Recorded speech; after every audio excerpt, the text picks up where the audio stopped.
স্বপ্নে নামাজ বিয়ে করতে দেখলে কি হয়?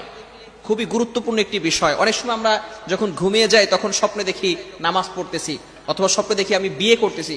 এর ব্যাখ্যা কি হতে পারে? What is explanation this type of dreams? এর ব্যাখ্যাটা কি হতে পারে এটা আমরা অনেকেই জানি না। ভালো করে মনে রাখবেন, স্বপ্নের সবচেয়ে বড় ব্যাখ্যাকার ছিলেন মুহাম্মদ ইবনে সিরিন রহমতুল্লাহ আলাইহি। ওনার যুগের সবচেয়ে বড় ব্যাখ্যাকার ছিলেন। অনেকে স্বপ্নকে বিশ্বাস করে না। ভালো করে মনে রাখবেন, স্বপ্ন কিন্তু অনেক সময় সত্যি হয়। স্বপ্ন হচ্ছে তিন প্রকার। একটা হচ্ছে আল্লাহ তাআলার পক্ষ থেকে আসে, সেটা ভালো স্বপ্ন। আরেকটি হচ্ছে শয়তানের পক্ষ থেকে আসে, এটা হচ্ছে খারাপ স্বপ্ন।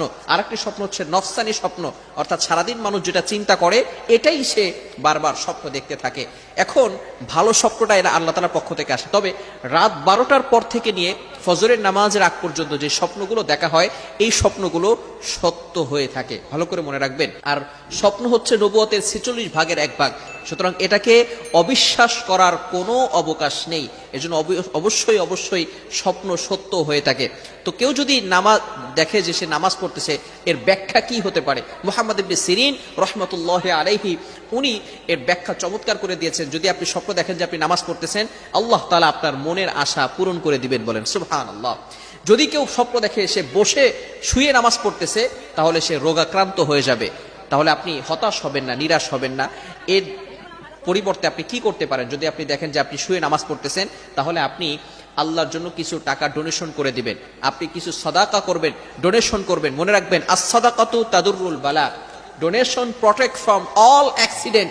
সকল বিপদ আপদ থেকে, বালা মুসিবত থেকে বান্দাকে এই দান আল্লাহ তাআলা হেফাজত করে দেয়। এই জন্য আপনি একটু ডোনেশন করার চেষ্টা করবেন। আপনার অ্যাবিলিটি যতটুকু রয়েছে, আপনার সামর্থ্য অনুযায়ী আপনি দান করবেন, আপনি খরচ করবেন, আল্লাহর জন্য আপনি খরচ করতে থাকবেন।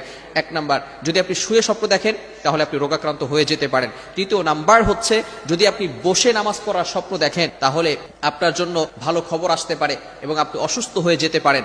যদি কোনো ব্যক্তি স্বপ্ন দেখে যে সে বড় একটি জামাতের সাথে নামাজ আদায় করতেছে, ভালো করে মনে রাখবে, যদি কেউ বড় একটি জামাতের সাথে নামাজ পড়তেছে, তাহলে আল্লাহ পাক রব্বুল আলামিন তার উপর রহমত নাজিল করবেন। যদি কোনো বান্দা স্বপ্ন দেখে সে ইমামতি করতেছে, তাহলে আল্লাহ পাক রব্বুল আলামিন তাকে নেতা বানিয়ে দিবেন। সুতরাং এই স্বপ্নের ব্যাখ্যা যে মাস্ট বি হবেই হবে, বিষয়টা এমন নয়। এটা হতেও পারে, নাও হতে পারে। আবার অনেক সময় কেউ স্বপ্ন দেখে সে বিয়ে করতেছে। যদি কেউ স্বপ্ন দেখে বিয়ে করছে, তাহলে আল্লাহ পাক রব্বুল আলামিন তাকে সম্পদশালী বানিয়ে দিবেন। সুতরাং এই স্বপ্ন আল্লাহ তাআলার পক্ষ থেকেও আসে, শয়তানের পক্ষ থেকেও আসে। যদি আপনি খারাপ স্বপ্ন দেখেন, তাহলে খারাপ স্বপ্ন থেকে বাঁচার জন্য আপনি আল্লাহ তাআলার কাছে দোয়া করবেন। আপনি যখনই স্বপ্ন দেখবেন, ঘুম থেকে উঠে আপনি আউযুবিল্লাহি মিনাশ শাইতানির রাজিম পড়বেন এবং বাম দিকে 2 বার 3 বার থুতু নিক্ষেপ করবেন এবং আপনি ওযু করে 2 রাকাত নামাজ পড়বেন। তাহলে স্বপ্নের যে খারাপ প্রভাবটা আছে, এটা আপনার উপর পড়বে না।